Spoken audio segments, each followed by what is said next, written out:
Hi అండి అందరికి. ఈరోజు అయితే ట్రాక్టర్ పొలాన దున్నుతుండగా మధ్యలో డీజిల్ అనేది అయిపోయింది. ఇదిగోండి మళ్ళీ నేను ఇంటికి వెళ్ళి డీజిల్ అనేది పట్టుకుని వస్తున్నాను. అయితే ట్రాక్టర్ అనేది కొంచెం చాలా దూరంలో ట్రాక్టర్ అనేది ఆగిపోయింది. ఇదిగోండి చాలా దూరం అనేది ఇప్పుడు వెళ్ళాలి ఆయిల్ పట్టుకొని. అయితే ఏంటంటే డ్రైవర్ కమ్ ఓనర్ అయితే ఇలానే ఉంటుంది. డీజిల్ అయిపోయినా ఏ అయిపోయినా మనమే తీసుకురావాలి. మనకి ఎవడో సాయం చేసినట్టు కూడా ఎవరో ఉండరు. అయితే ఇప్పుడైతే ప్రజెంట్ అయితే నేనైతే మన ట్రాక్టర్ దగ్గరికి అయితే డీజిల్ అనేది తీసుకొచ్చేసాను.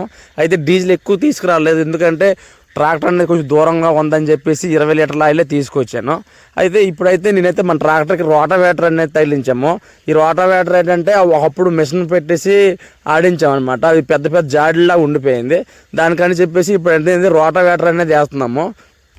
ఇదిగోండి ట్రాక్టర్లో ప్రజెంట్ అయితే డీజిల్ పోస్తున్నాను. ఈ డీజిల్ అనేది క్యాన్ ఎత్తడానికి కూడా పక్కన ఎవరు కూడా లేరు. కనీసం పొలంగల రైతు కూడా లేడనమాట. మా వైపు ఏంటంటే పొలానంగల రైతులు కూడా రారు.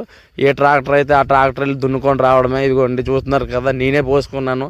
నేను పోసిన ఆయిల్లో సగం ఆయిల్ బయటనే పోసేసాను. ట్రాక్టర్లో డీజిల్ అనేది వేసేసానండి. డీజిల్ వేసేసినాక మళ్ళీ నేనైతే దున్నడం అనేది మొదలు పెట్టాను. చూస్తున్నారు కదా ఎంత జాడీలు అయిపోయాయో. ఒకప్పుడు అయితే మేము ఇది నూర్పు మిషన్ అనేది ఆడించామన్నమాట. ఈ నూర్పు మిషన్ ఆడడం వల్ల ఏంటంటే పెద్ద పెద్ద జాడీలు అయిపోయింది బుర్రతో దున్నడం వల్ల. అయితే సాపుకుంటేనే దున్నుతాను, లేకపోతే దున్నము అంటే అవ్వదు. కంపల్సరీగా పొలం ఎలా ఉన్నా సరే రైతు వచ్చి దున్నమంటే దున్నాలండి. చూస్తున్నారు కదా, వీడియో కొంచెం నచ్చి దున్నుతుంటే బండి మొత్తం ఎత్తిపడేస్తుంది. చూస్తున్నారు కదా, నడుము నొప్పి అనేది కంపల్సరీగా వచ్చేస్తుంది. వీడియో నచ్చితే లైక్ చేయండి.